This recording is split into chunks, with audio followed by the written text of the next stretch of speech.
There's a popular video with you trending on TikTok. You were endorsing Andrew Holness as Prime Minister in the last general elections. Question: are you still endorsing Andrew Holness as Prime Minister in this general election? Well, that's a good question.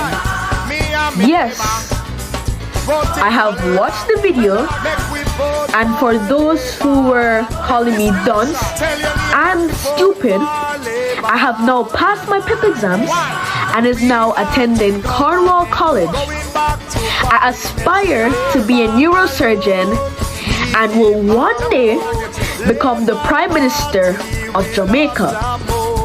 I may be young, but I do know about FinSac. Nobody's talking about the salary increase for government workers like the nurse and policemen.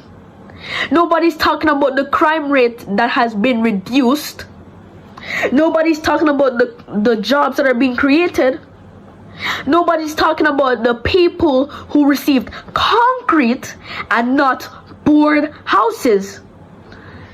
But the main thing that I appreciate is the procurement of these school buses. Us, as children, will be much safer. So yes, I admire Andrew Holness as a Prime Minister.